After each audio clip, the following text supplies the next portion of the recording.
우리가 소문을 듣게 될 때 두 가지 작용을 하게 되는 것 같습니다. 하나는 나쁜 소문 같은 경우에는 이것이 얼마나 빨리 확산이 되는지, 근데 참 반대로 좋은 소문 같은 경우에는 너무나도 잘 안 나는 경우도 있는 것 같습니다.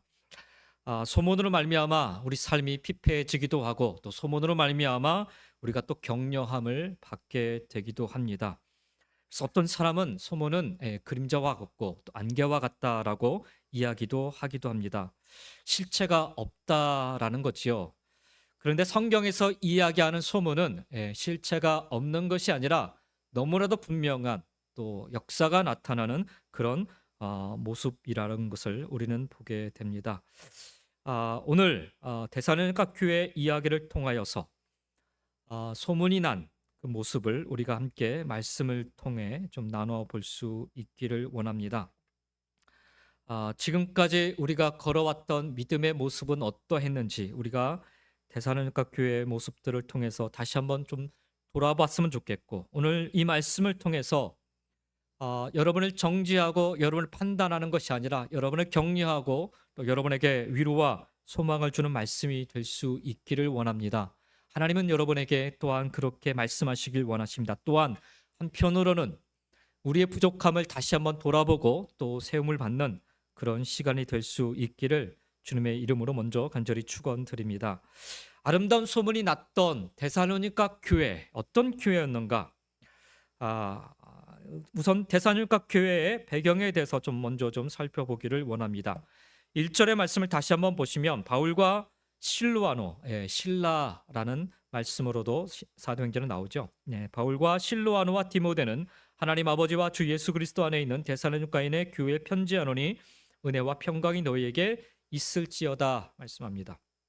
데살로니가 전서는 바울이 데살로니가 교회에 쓴 편지로 기원 후 AD 51년경에 바울이 고린도 교회에 머물면서 기록한 것으로 알려져 있습니다. 사도 바울이 쓴 거의 초창기 서신서로 알려진 이 데살로니가 전서는 당시 마게도냐 지방의 수도였던 데살로니가에서 3번의 안식일에 걸쳐 전도를 함으로 세워지게 된 데살로니가 교회에 보낸 일종의 목회 서신서입니다. 데살로니가 교회는 바울의 2차 전도 여행 중에 유럽의 첫 전도지였던 빌립보 교회를 개척한 이후 두 번째로 개척이 되었던 교회였습니다. 바울은 이곳에서 유대인들의 심한 반대에 부딪혀 오래 머물지 못하고 베레아 지역으로 피신을 해야만 했습니다. 이제 갓 세워진 교회를 뒤로 한 채 급히 떠나야 했던 바울과 그의 일행에게 들려오는 소식은 데살로니가 교회가 비록 영적 지도자가 없었음에도 불구하고 잘 세워졌고 그 교회의 소문이 인근 지역에까지 자자하게 들리고 있다라는 것이었습니다. 다만 그들을 영적으로 가르치고 이끌 지도자가 없었기에 그 교회 안에 적지 않은 신학적인 문제들이 드러나기 시작을 했습니다. 그 중에서 중요한 문제가 바로 예수 그리스도의 재림에 관한 논쟁이었습니다. 어찌하였든 데살로니가 교회 안에서 벌어지고 있던 이런 다양한 신앙의 문제와 논쟁들에 관해서 이야기를 전해 들은 사도 바울은 그들에게 복음의 진리를 바르고 온전하게 가르치고자 오늘 이 데살로니가 전서와 후서를 쓰게 됩니다. 그리고 디모데 편을 통해서 이 서신을 그들에게 전달했던 것입니다. 물론 여러 많은 문제들이 드러나고 있는 상황이었지만 이제 막 시작된 교회가 여러모로 좋은 소문이 나고 있다라는 소식에 사도 바울은 그들을 크게 칭찬하고 격려하면서 이 서신서를 쓰게 됩니다. 우선 1절에 일상적인 인사말과 같은 내용을 중심으로 해서 보면요, 데살로니가 교회는 하나님 아버지와 주 예수 그리스도 안에 서 있었던 교회였습니다. 아니 하나님과 교회 안에 서 있지 않은 교회도 있는가라고 반문할 수 있을지 모르겠습니다.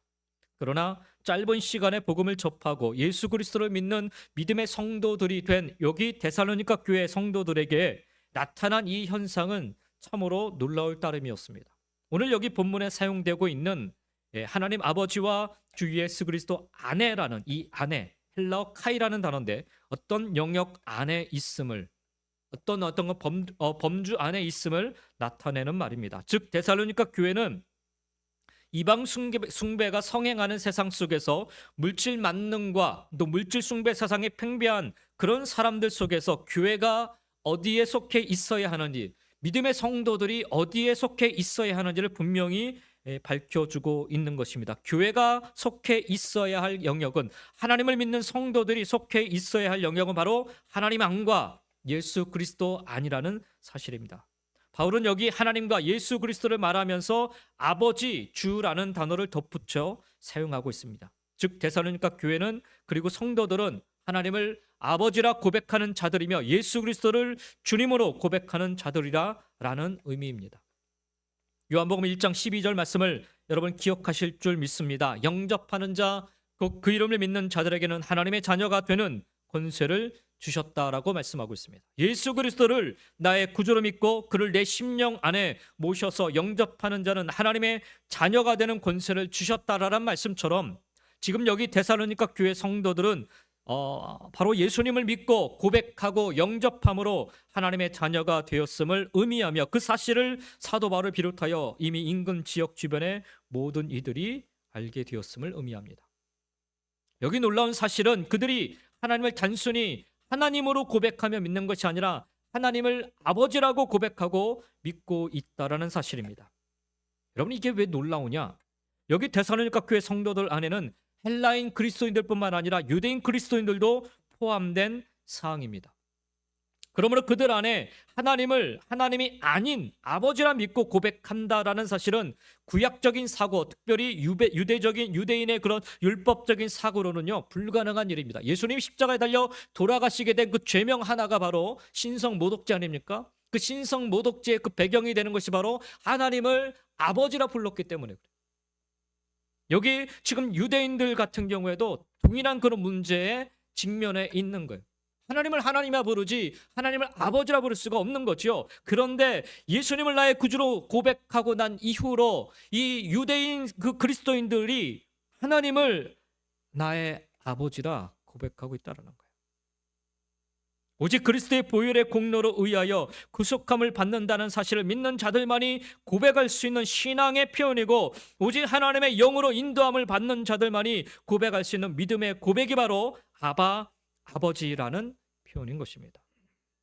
성도 안에 계시는 성령께서 친히 그가 하나님의 자녀인 것을 증거해 주시기 때문입니다. 또한 데살로니가 교회 성도들이요 예수를 주라고 고백하고 있는데, 사실 이게 쉽지 않은 고백입니다.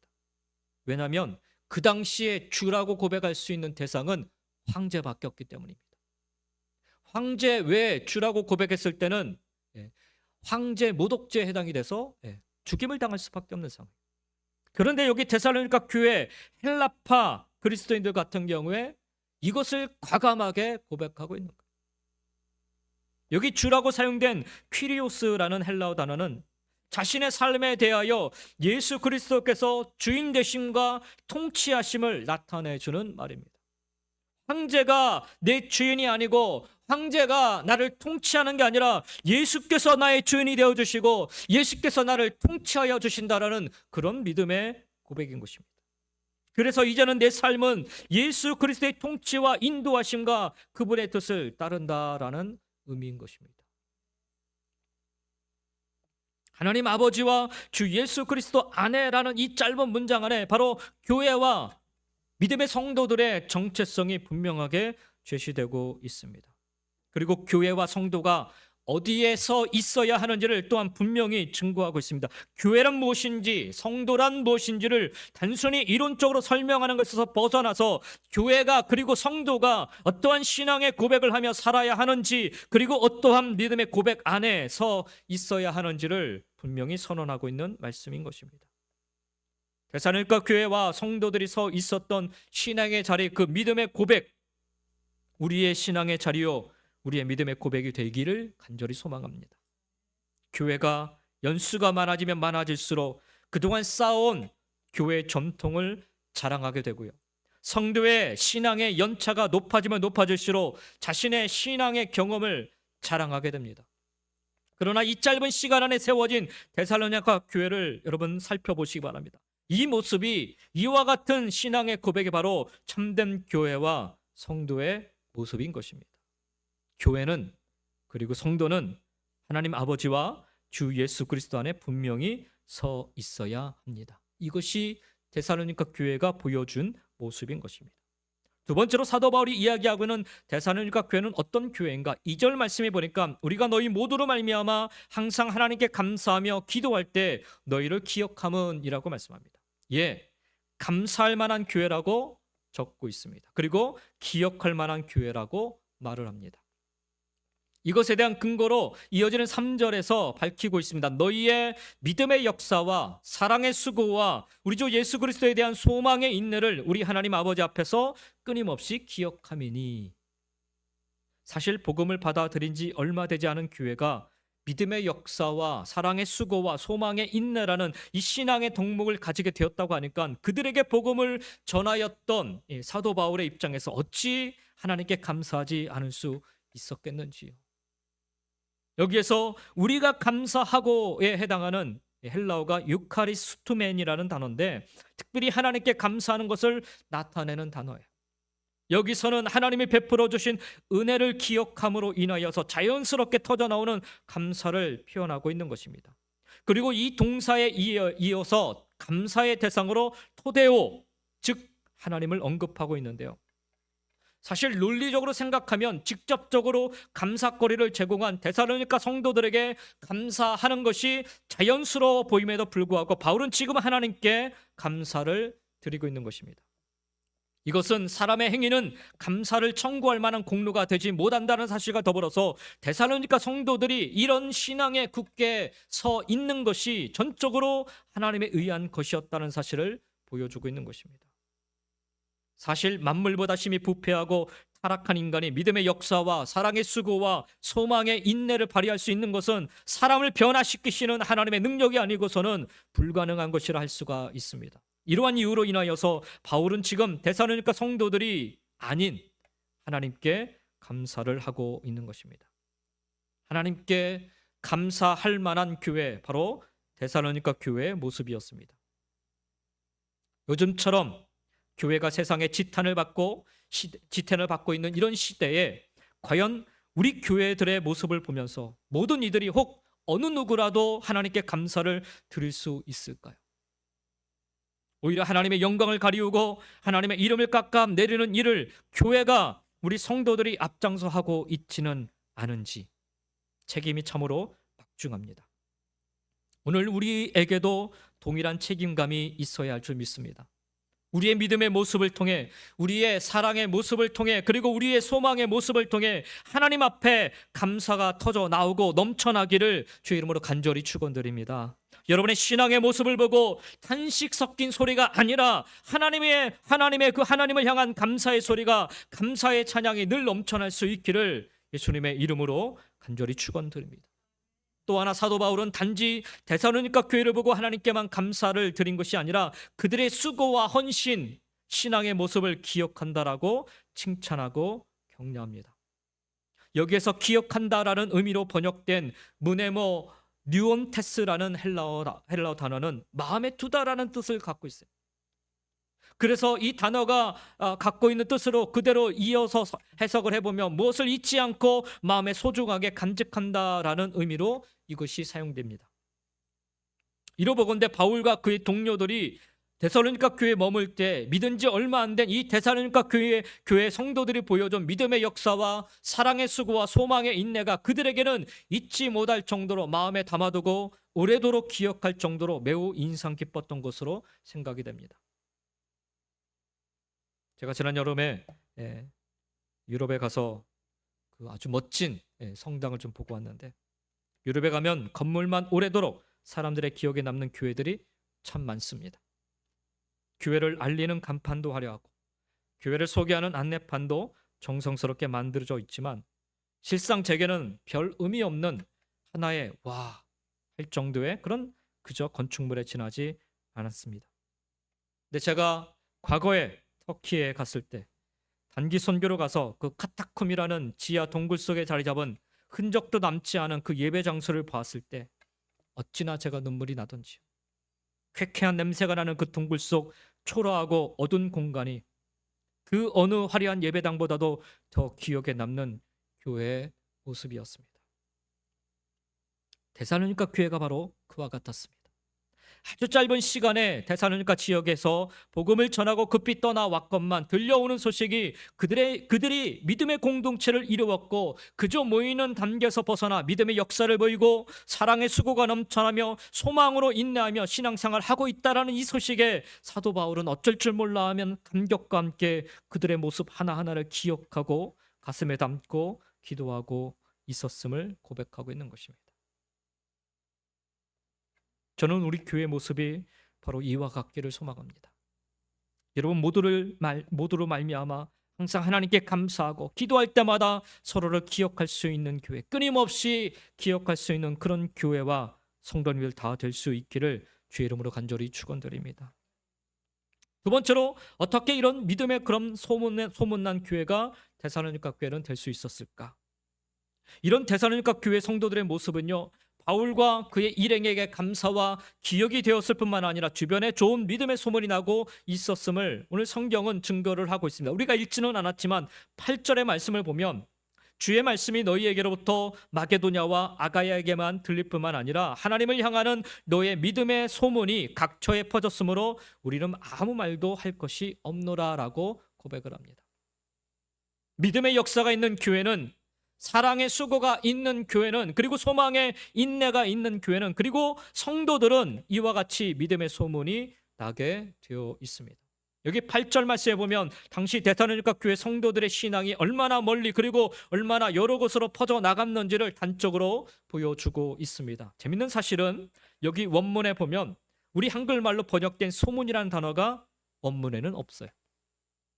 본문 그대로를 그래서 번역하면 하나님을 향하는 너희의 그 믿음이 모든 장소에 퍼졌다라는 그런 의미가 됩니다. 즉 데살로니가 교회 성도들의 신앙생활하는 그 이야기가 널리 인근 지역에까지 빠르게 퍼진 것이 아니라 이들의 믿음이 다른 주변 지역의 사람들에게 퍼져 그들로 하여금 예수 그리스도를 믿는 복음의 역사가 나타났다라는 뜻입니다. 소문은 소문으로 끝날 때가 많습니다. 소문난 잔치에 먹을 것 하나 없다라는 속담처럼 소문으로만은 아무런 영향력을 발휘할 수 없습니다. 그래서 신앙은요, 믿음은요, 소문이 아니라 삶으로 나타나야 하는 것입니다. 저 교회는 그랬다더라 라는 소리만 무성한 교회가 아니라 저 교회는 믿음이, 사랑이, 그리고 소망이 역사로, 섬김으로, 인내로 나타나고 있음을 보여줌으로 많은 이들에게 실제로 그렇게 그들도 살도록 인도하는 길잡이 혹은 안내자 역할을 하였다라는 사실입니다. 말 그대로 예수를 믿음으로 빛과 소금으로서의 삶을 데살로니가 교회와 교인들은 살았던 것입니다. 그래서 성도의 믿음은 소문으로 퍼지는 것이 아니라 삶으로 누룩과 같이 번지는 것입니다. 따라서 오늘 데살로니가 교회가 보여준 믿음의 소문난 진짜 모습이 중요한 것입니다. 오늘 본문 말씀에서 이야기하는 믿음의 소문난 교회 모습을 조금만 더 자세히 들여다보기를 원합니다. 3절 말씀을 중심으로 좀 살펴보기를 원합니다.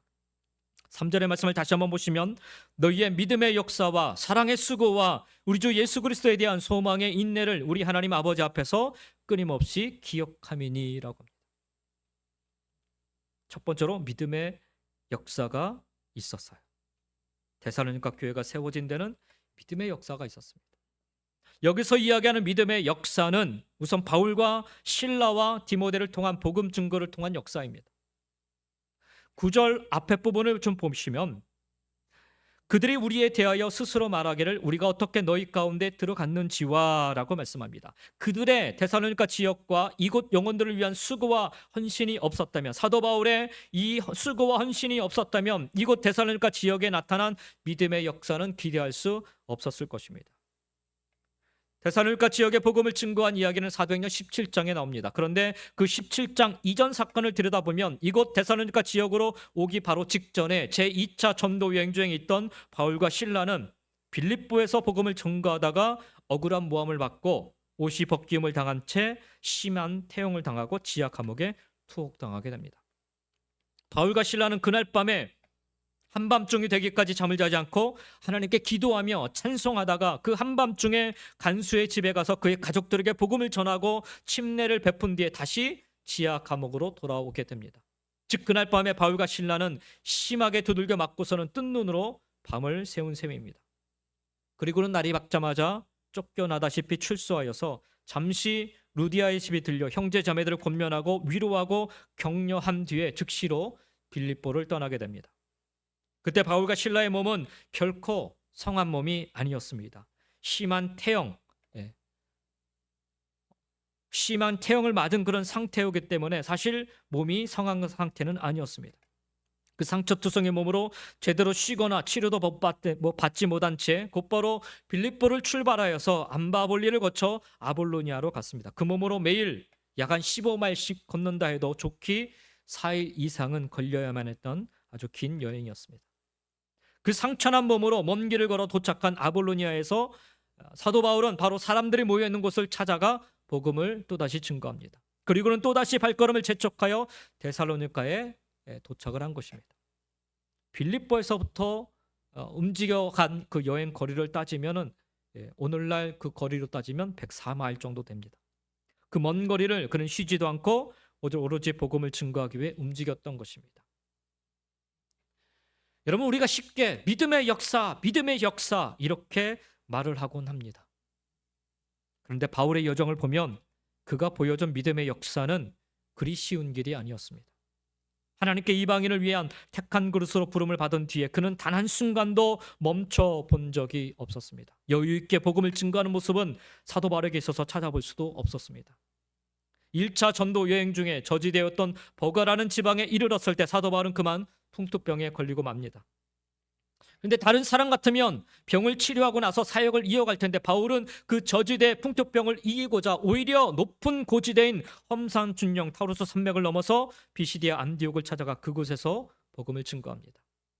뿐만 아니라 루스드라에서는 유대인들의 선동으로 사람들로부터 돌팔매질을 당하는 그런 위협을 만납니다. 얼마나 심하게 맞았던지 쓰러져 꿈쩍도 않는 바울을 사람들이 죽은 곳으로 간주하여서 성 밖으로 질질 끌고 나가 내버릴 정도였습니다. 이 정도면 온몸이 터지고 찢어져 피투성이가 되었을 텐데, 그러나 바울은 죽지 않고 다시 일어난 이튿날 그 몸을 이끌고 더베라는 지역으로 나아갑니다. 더베는 루스드라에서 거의 한 100마일 정도 떨어진 그런 지역입니다. 돌에 맞은 상처 제대로 치료도 받지 못한 바울은 근 엿새 길을 걸어서 더베에 도착하자마자 그곳 사람들에게 예수 그리스도의 십자가의 복음을 전했습니다. 이게 바울이 보여준 믿음의 역사입니다. 그는 대충 설렁설렁 신앙생활하지 않습니다. 그렇게 사역하지도 않았습니다. 주일만 나와 예배 잘 드린다고, 성경 공부 열심히 한다고 믿음의 역사가 나타나는 것 아닙니다, 여러분. 여러분, 데살로니가 지역이 어떤 지역인가? 이 데살로니가 지역은 그 당시에 로마 제국의 주에 해당하는 마게도냐의 행정수도였어요. 행정수도라는 말은 그 도시에 로마 총독이 거주한다는 말이고, 로마 총독이 거주한다라는 말은 그 지배계층이 그 도시에 몰려 있다라는 의미입니다. 게다가 데살로니가는 그 당시 로마 제국의 그 주된 세금을 면제받는 자유도시 중에 하나였습니다. 예나 지금이나 세금이 면제되는 곳에는 사람들이 몰려들기 마련입니다. 그 결과 엄청나게 돈이 많은 상인들이 북적북적 거릴 만큼 경제적인 부유함이 넘치는 명실상부 마게도냐의 제1의 도시였습니다. 그런 사람들 앞에 지금 바울과 실라가 나타난 것입니다. 행색을 보니까 부유한 상인도 아닌, 여유로운 영행력도 아닌, 옷은 헤어질 대로 헤어져 있고 몸은 상처투성인 대로 제대로 치료도 받지 못한 그런 모습이었어요. 초라하고 비참한 모습을 한 그들의 겉모습을 보고 과연 누가 그들의 말에, 그들의 소리에 귀를 기울일 수나 있었겠습니까? 그런데 믿는 자들이 일어났어요. 왜요? 믿음의 역사였기 때문이죠. 왜 믿음의 역사인지 여러분 조금 이해가 되시는지. 그들은 자신들의 외모로 믿음을 증거하지 않았습니다. 자신들의 유창한 언변술로 믿음을 증거하지도 않았습니다. 바울은 그리고 그와 함께한 일행들은 오로지 복음으로만, 오로지 예수 그리스도만 선포하였고 자신의 온몸으로 그것을 증명하였던 것입니다. 이게 믿음의 역사입니다. 오늘 본문 5절 말씀을 보시기 바랍니다. 이는 우리 복음이 너희에게 말로만 이른 것이 아니라 또한 능력과 성령과 큰 확신으로 된 것이라. 우리가 너희 가운데서 너희를 위하여 어떤 사람이 된 것은 너희가 아는 바와 같으니라 말씀입니다. 그렇습니다. 믿음의 역사는 능력과 성령과 큰 확신으로 되는 것입니다. 한두 번 유대인에 매맞고 쫓겨난 것이 아니었음에도 불구하고 바울은 이곳 데살로니가에 와서는 여전히 유대인들이 모이는 회당으로 가서 그곳에서 예수 그리스도를 증거합니다. 그분이 바로 성경이 예언하고 증거한 메시아이심을 증거합니다. 매맞을 걸 알면서도, 핍박당할 것을 알면서도 여전히 증거합니다. 왜요? 그것이 바울이 갖고 있었던 믿음이었기 때문입니다. 그리고 자신이 소유한 그 믿음은 내 마음속에만 잘 간직하고 있는 하나의 장식품이 아니라 드러내고 증거해야 하는 것임을 그는 알았고 또한 믿었기 때문입니다. 이것이 바로 바울이 이야기하는 믿음의 역사입니다. 그래서 여러분, 이 복음을 전해들은 데살로니가의 사람들이 바울을 따라 이 믿음을 소유하게 된 것입니다. 복음을 받아들인 데살로니가 지역의 성도들 역시 믿음의 역사가 있었음을 우리는 성경의 증언을 통해 알게 됩니다. 9절 하반부의 말씀해 보니까 너희가 어떻게 우상을 버리고 하나님께로 돌아와서 라고 말씀합니다. 그들이 우상이 들끓고 있는 그 데살로니가 지역 그 땅에서 사도 바울이 증거하는 복음을 듣고 그가 보여준 믿음의 역사를 보고 그들 또한 우상을 내던져 버리고 하나님께 돌아오게 되었음을 말씀하고 있는 것입니다. 물질을 쫓아가는 삶에서 하나님을 향한 마음으로 돌이켜 살게 되었다는 것을 말씀하고 있는 것입니다. 데살로니가 교회 성도들이 보여준 믿음의 역사입니다. 그래서 여러분, 믿음은 명사가 아니라 동사예요. 믿음은 하나의 신앙을 정의하는 이론이 아니라, 지식이 아니라 신앙을 나타내는 삶이요 행위인 것입니다. 그들은 사도 바울이 증거하는 이 복음을 들었고요, 또 믿었고요, 그리고 믿은 그대로 삶으로 살았습니다. 그래서 그동안 열심히 섬기고 따랐던 우상을 버렸고 그것이 전부인 것으로 생각했는데 그것이 아무것도 아닌 참된 하나님께로 그들이 그래서 돌아왔던 것입니다. 데살로니가 교회 성도들이 보여준 믿음의 역사는 또 있습니다. 6절의 말씀을 보시면 너희는 많은 환난 가운데서 성령의 기쁨으로 말씀을 받아 우리와 주를 본받은 자가 되었으니라고 합니다. 여기 뭐라고 말씀하고 있어요? 많은 환난 가운데서라고 얘기합니다. 짧은 시간에 복음을 듣고 하나님께로 돌이킨 그들에게 아주 많은 환난이 찾아왔음을 의미합니다. 그 환난은 우리가 짐작할 수 있어요. 유대인들 같은 경우에는 하나님을 아버지라 고백하는 이 일로 말미암아 그들이, 유대인들이 십자가에 달아 매달려 죽은 그 예수를 믿음으로 말미암아 그들이 유대 사회에서 단절되고 또 외면당하는 그런 일들이 일어났던 거죠. 예루살렘 아닌 그 바깥의 지역에서는요, 유대인 공동체로 들어가 있어야만 삶을 유지할 수 있어요.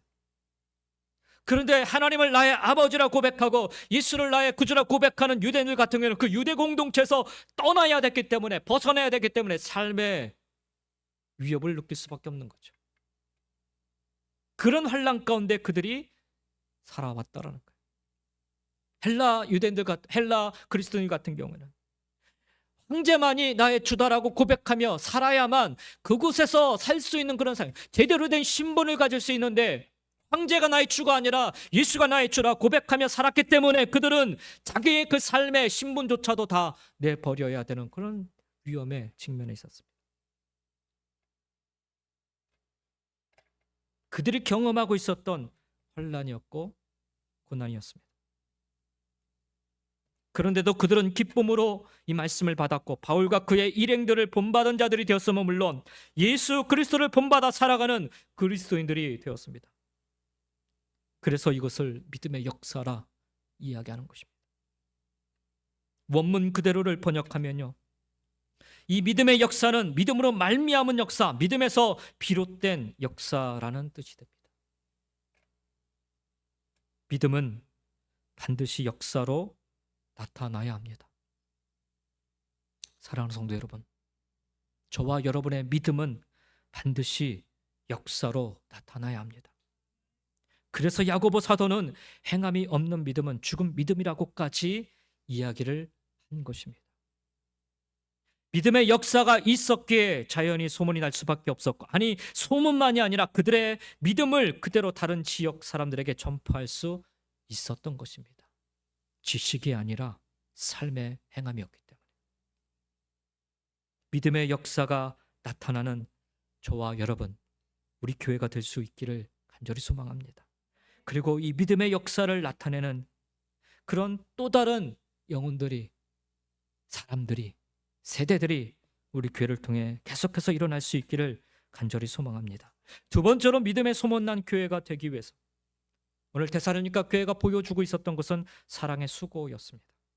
9절 하반절을 좀 다시 한번 보시면 너희가 어떻게 우상을 버리고 하나님께로 돌아와서 살아계시고 참되신 하나님을 섬기는지와라고 말씀하고 있습니다. 우상을 버리고 하나님께로 돌아오는 믿음의 역사가 있었다면 그에 따르는 하나님만을 예배하고 하나님만을 섬기는 일들이 있어야 합니다. 그리고 또한 하나님의 눈길이 머무는 잃어버린 영혼들을 섬기는 일들이 있어야 합니다. 이를 사도 바울은 사랑의 수고라고 표현을 하고 있습니다. 예수님은 율법 중에서 어느 계명이 가장 큽니까? 라고 묻는 한 율법사에게 율법은 이것이다 라고 대답을 하시며 이와 같이 말씀하십니다. 마태복음 22장 37절부터 40절 말씀입니다.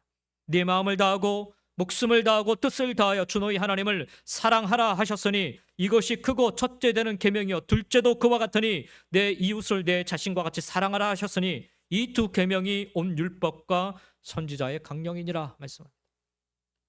우상을 버리고 하나님께로 돌아오는 믿음의 역사가 있었다라면 하나님만을 사랑하는 수고가 이제 뒤따라야 합니다. 마음을 다하고 목숨을 다하고 뜻을 다하여 주 나의 하나님을 사랑하는 행위가 뒤따라야 합니다.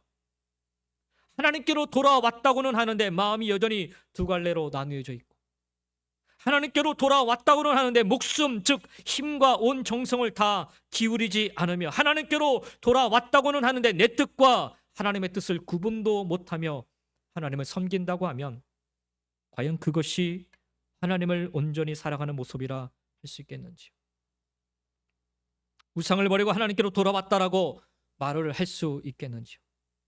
그래서 사도 바울은요 이것을 수고라는 단어로 표현을 하고 있어요. 예, 사랑에는 수고가 따라야 합니다. 오늘 본문에 수고로 번역된 헬라어 코프라는 단어는 피곤할 정도의 노동 또는 녹초가 될 정도의 고된 일을 의미합니다. 바울은 자신 스스로 고통스러운 상황에서도 복음을 위해 영혼 사랑을 위해 자신의 이 고통을 상관하지 않고 수고를 떠맡았던 것처럼 데살로니가 교회 성도들이여 하나님을 사랑함에 있어서 이 같은 수고를 마다하지 않았음을 의미합니다. 안타깝게도 오늘날 하나님의 섬김에 있어서 우리는 수고하려 하지 않습니다. 너무도 편안하게 신앙생활 하려고 합니다. 그런데 그런 모습 속에서는 하나님을 향한 사랑의 수고가 나타날 수가 없습니다. 조금만 어려움이 오면 금방 쓰러지고 맙니다. 환난이나 핍박이 오면 금방 넘어질 것이 불보듯 뻔합니다. 그런 면에서 데살로니가 교회 성도들은요 사도 바울을 통해 제대로 된 사랑의 수고를 보았습니다. 어느 날 자신들 앞에 갑자기 나타난 모습 자체가 이 사랑의 수고라는 단어로밖에는 달리 표현할 길이 없어요. 아니 그토록 매맞고 그토록 몸이 성한 곳이 없을 정도로 상처투성인데 쉬지도 않고 복음을 증거하기에 이 먼 거리를 달려와 또 매맞을 걸 각오하고 또 쫓겨날 것을 각오하고 여기 회당에 와 예수 그리스도의 복음을 증거하는 사도 바울의 하나님에 대한 사랑의 모습을 본 이들은 당연히 믿음은 이 사랑의 수고가 있어야 함을 배우고 그들은 깨달을 수 있었을 것입니다. 그래서 그들 안에 이 짧은 시간 속에서 사랑의 수고의 믿음 생활의 모습이 나타날 수 있었던 것입니다. 사랑하는 성도 여러분, 사랑에는 수고가 반드시 뒤따라야 합니다. 감사하게도 우리 교회 성도님들 보면 참 이 수고가 끊이지 않는 것을 보게 됩니다. 잘하고 계십니다. 잘하고 계시지만 오늘 하나님께서 또다시 우리에게 주시는 이 권면의 말씀을 들을 수 있기를 원합니다. 사도 바울은 고린도 교회 성도들을 향해 이렇게 얘기하죠. 사랑은 오래 참고 온유하며 시기하지 아니하며 사랑은 자랑하지 아니하며 교만하지 아니하며 무례히 행하지 아니하며 자기의 유익을 구하지 아니하며 성내지 아니하며 악한 것을 생각하지 아니하며 불의를 기뻐하지 아니하며 진리와 함께 기뻐하고 모든 것을 참으며 모든 것을 믿으며 모든 것을 바라며 모든 것을 견디느니라. 이것이 사랑의 수고인 것입니다. 사랑만 말로 떠들지 마시고 수고로운 사랑을 감당하는 저와 여러분 모두가 될 수 있기를 주님의 이름으로 간절히 축원드립니다. 그 사랑의 수고로 믿음의 소문은 넘쳐나는 것입니다. 끝으로 믿음의 소문이 나는 교회는요, 소망의 인내가 반드시 뒤따라야 합니다. 오늘 10절 말씀을 보면 또 죽은 자들 가운데서 다시 살리신 그의 아들이 하늘로부터 강림하실 것을 너희가 어떻게 기다리는지를 말하니 이는 장래에 노하심에서 우리를 건지시는 예수시니라 라고 말씀합니다. 여기 기다린다라는 말, 아네메네인이라는 단어는 오늘 본문 여기에서만 사용되는 단어인데요, 장차 오기로 약속되어 있는 사람을 인내와 신뢰로서 기다린다라는 의미를 담고 있습니다. 3절에서 이야기하는 소망은 그래서 다시 오실 예수 그리스도를 기다리는 소망을 의미합니다. 사도 바울은 이 소망으로 가득했습니다. 그리고 소망의 인내라고 할 때 이 인내라는 말, 제가 여러 번 말씀을 드렸는데 뭐뭐 아래라는 단어와 그리고 머물러 있다라는 단어의 합성어예요. 휘포모네스라는 단어인데 문자적으로는 견딜기 힘들지만 지고 있는 짐 아래에서 그대로 머물러 견딘다라는 것을 뜻하는 말이 바로 이 인내라는 단어입니다. 예수 그리스도에 대한 소망이 있는 자는 어떠한 어려운 환경 가운데서도 무너지지 않고 장차 다가올 영광과 주의 약속의 성취를 바라보며 현재의 어려움을 이겨나가는 것입니다. 저는 사도 바울의 발자취를 따라가다 문득 그런 생각이 들었습니다. 지난 여름에 제가 터키에 가서 왜 이토록 사도 바울의 발걸음은 멈춤이 없나, 쉼이 없나, 왜 그토록 죽을 정도로 맞고 갇히고 쫓겨나면서도 왜 그는 이리도 죽을 힘을 다해 복음에 증거하는 삶을, 증인된 삶을 살아가는가? 다시 오실 주님을 그는 간절하게 사모하며 소망 가운데 살았기 때문입니다. 그래서 그는 죽을 만큼 매맞아도 또 일어나 주의 복음을 증거하기 위해 걸어갔던 것입니다. 우리가 잘 아는 일제시대 주기철 목사님, 감옥에 갇히기를 그냥 번번이 하셨잖아요. 나오면 강단에 와서 또 증거하시고 그리고 또 갇히시고. 왜 그렇게 하셨을까? 나중에 그 자녀 되시는 분이 조광종 목사 장로님이 그런 고백, 도저히 이해할 수 없었다. 도저히 이해할 수 없었다. 그런데 그분이 예수님을 제대로 믿고 난 뒤에 아버지를 이해하게 됐다. 다시 오실 주님을 바라보고 있었기에 그 고난이 현장인 걸 뻔히 알면서, 들어가면 죽을 걸 뻔히 알면서 또 다시 나와서 복음을 증거할 수밖에 없었다. 아무리 힘들고 어려워도 사도 바울이 이 길을 걸어갈 수 있었던 이유, 주기철 목사님 같은 분이 이 길을 걸어갈 수 있었던 이유는 주를 향한 주님으로 말미암은 소망이 그들에게 있었기 때문이죠. 그래서 인내하며 묵묵히 이 길을 걸어갔던 것입니다. 데살로니가 교회 성도들도 마찬가지였어요. 그들은 복음을 듣고 그리스도인이 되고 난 뒤부터, 교회가 세워지고 난 뒤부터 바울처럼 유대인들에게 표적이 되어 박해를 받아야만 했습니다. 오직 예수 그리스도만이 유일한 주여 유일한 왕이라 고백했기 때문입니다. 이러한 고백은 아까도 말씀드렸지만 당시 로마 황제의 정면으로 대항하는 행위였어요. 유대인들은 이것을 빌미로 그리스도인들에게 적개심을 가진 로마의 힘에 기대어서 교회를 심하게 박해하였던 것입니다. 그러나 이러한 상황 속에서도 짧은 시간 속에 믿음을 갖게 된 데살로니가 교회 성도들은 성령으로 인하여 기뻐했고 소망으로 인내했습니다. 어떤 환난 속에서도 핍박 속에서도 그들은 인내하며 믿음의 길을 걸어갔습니다. 주님 다시 오실 것을 믿었기 때문이죠. 그 소망으로 말미암은 인내 믿음이 있었기 때문에 자연히 소문이 날 수밖에 없었고, 아니 소문만이 아니라 그들의 믿음을 그대로 다른 지역 사람들에게 증거하고 전파할 수 있었던 것입니다. 우리도 어떤 어려움과 어떤 반대 속에서도, 어떤 환난 속에서도 하나님 우리에게 주신 약속을 바라보며 소망으로 인내하는 그런 믿음의 성도님들 다 되시기를 주의 이름으로 간절히 축원드립니다. 소망에 인내가 있어야 견딜 수 있습니다. 그리고 이길 수 있습니다. 끝으로 이렇게 믿음의 소문난 교회는 어떤 교회가 될 수 있는가? 한마디로 말하면 본이 되는 교회가 돼. 6절과 7절 말씀 보십시오.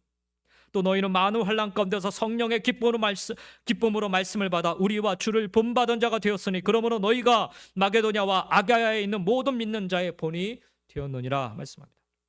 여기 말씀해 보니까 데살로니가 교회 성도들은요, 우선 우리 즉 사도 바울과 그의 일행을 본받은 자가 되었고 또한 주를 본받은 자가 되었다라고 적고 있습니다. 본받은 자, 미메타이라는 헬라어인데, 이 말은 원래 모방하는 자, 흉내내는 자라는 뜻으로 사용되었습니다. 근데 만약 사도 바울 자신만을 언급한 말이라면 말 그대로 흉내낸다라는 정도로 이해할 수 있을 것입니다. 사도 바울이 복음을 전할 때 사도 바울을 그 흉내냈던 사람들이 있지 않습니까? 근데 여기 보면 즉 주님을 함께 언급하고 있어요. 주를 본받은 자가 되었으니. 사도 바울은 종종 내가 그리스도를 본받은 자 된 것 같이 너희는 나를 본받은 자가 되라고 이야기를 합니다. 그 말은 자신이 그리스도를 쫓아 복음에 합당한 삶을 살았던 것처럼 너희들도 나를 본받으라는 게 아니라 그리스도를 본받아 그리스도를 쫓아 살아가라는 말씀과도 같습니다. 따라서 본받은 자는 단순히 사도 바울의 삶을 흉내내는 정도의 삶이 아니라 예수 그리스도를 닮아가는 삶을 의미하는 것입니다. 예수 그리스도가 누구신지를 나의 삶을 통해 나타내는 삶을 의미하는 것입니다. 데살로니가 교회 성도들은요, 주를 쫓아 주를 따라 주를 닮아가는 삶을 살았습니다. 그래서 마게도냐와 아가야에는 모든 믿는 자의 본이 될 수 있었습니다. 그들로 하여금 또한 예수 그리스도를 닮고 쫓고 따라가는 삶을 살도록 인도하였다라는 말입니다. 따로 그들이 그 먼 지역까지 이르러 복음을 증거하지 않은 것처럼 보여집니다. 그런데도 불구하고 많은 사람들이 이들과 같이 데살로니가 사람들과 같이 성도들과 같이 주님을 따르는 그 삶의 행렬에 동참하게 된 것입니다. 모든 믿는 자의 본이 되었음을 의미합니다. 믿음의 소문은 이처럼 모든 믿는 자의 본이 되는 모습으로 나타나야 합니다. 똑같은 교회 이름으로 마치 교회 프랜차이즈화를 이루는 것이 본이 되는 교회가 아니라 어느 누구든 교회와 성도들의 그 믿음의 모습을 보고 믿음의 삶의 소문을 듣고 그들도 예수를 따르기로 작정하고 예수를 닮아가는 삶, 말씀에 순종하는 삶을 살도록 믿음의 선한 영향력을 끼치는 그런 교회, 그런 성도들이 바로 본이 되는 교회요, 성도의 진정한 의미인 것입니다. 우리도 모두 믿는 자의 본이 되는 그런 믿음의 소문난 교회, 그리고 성도님들 다 될 수 있기를 간절히 소망합니다. 저는 우리 킨더레더 처치를 바라보면서 그 소망을 갖고 기도해요. 저들이 다른 것 보지 않고 우리 1세대 우리 부모들의 신앙을 보고 배우고 믿고 저들도 그렇게 하기를 소망합니다. 우리가 엎드려 기도하며 하나님께 부르짖어 나아갔던 것처럼 저들도 그렇게 하나님께 부르짖어 나갈 수 있기를 소망합니다. 놀라운 사실은요, 우리가 눈에 잘 보이지 않는데 우리 2세 아이들이 하나님 앞에 얼마나 간절한 마음으로 모여 기도하는지. 지난 주간에 제 아들이 여기 디트로이트에서 수련회가 있었는데 미국 전역에서 우리 한인 2세 아이들이 모여가지고서 수련회했어요. 우리 큰애 아이 친구 하나가 이번에 거기 가서 예수님을 나의 구주로 고백했다. 와서 하는 얘기가, 아빠 얼마나 뜨겁게 기도하는지 몰라. 정확히는 24시간 안에 7번 설교를 들었다. 7번. 네. 저녁에 2번 설교 듣고 아침에도 2번 설교 듣고 정신없이 설교 듣고 기도하고. 제가 그 모습을 전해드리면서 아직은 소망이 있구나. 아직은 소망이 있구나. 우리가 눈에 보이지 않지만 우리 젊은 친구들이, 우리 아이들이, 우리 다음 세대들이 하나님을 향한 그런 믿음을 갖기 위해서 그렇게 몸부림치고 있구나. 사랑하는 성도 여러분, 우리의 모습을 보여줄 수 있어서 좋겠습니다. 그런 믿음의 본이 우리가 먼저 될 수 있기를 소망합니다. 그래서 우리 다음 세대들이 그 본을 보고 자라고 그들도 그렇게 성장해 갈 수 있기를 원합니다. 데살로니가 교회의 믿음의 소문이요, 단지 소문으로 그치지 않고 복음의 강한 역사를 이룰 수 있었습니다. 우리도 데살로니가 교회와 성도들처럼 그런 믿음의 소문을 일으키는, 믿음의 역사를 일으키고 사랑의 수고를 일으키고 소망의 인내를 만들어가며 그렇게 믿음의 아름다운 소문을 일으켜 예수를 닮아가는 역사가 계속해서 일어날 수 있기를 간절히 소망합니다. 그러기 위해서는 오늘 데살로니가 교회 성도들이 보여준 바른 신앙의 고백 안에 서 있는 모습이 먼저 있어야 돼요. 그리고 믿음의 역사와 사랑의 수고와 소망의 인내의 모습도 있어야 합니다. 그래야 주님을 본받는 자들이 계속해서 이 땅에 일어나게 되는 줄 믿습니다. 믿음을 가져라고 얘기하지 마시고 믿음의 역사를 보여주시기 바랍니다. 사랑해라라고 말씀하지 마시고 사랑의 수고를 보여주시기 바랍니다. 그리고 인내하고 소망을 여러분이 보여주시기 바랍니다. 그래야 주님을 본받는 자들이 계속해서 이 땅에 일어나게 될 줄 믿습니다. 그래야 우리의 다음 세대들도 그렇게 주님을 본받는 자들로 이 땅에 서게 되는 줄 믿습니다. 믿음의 아름다운 본으로 하나님의 참으로 기뻐하시는 교회요 성도님들 다 되시기를, 그리고 이 은혜와 축복이 여러분과 여러분의 자녀와 여러분의 가정과 여러분의 삶의 터전임에 충만하기를 예수님의 이름으로 간절히 축원드립니다. 기도하겠습니다.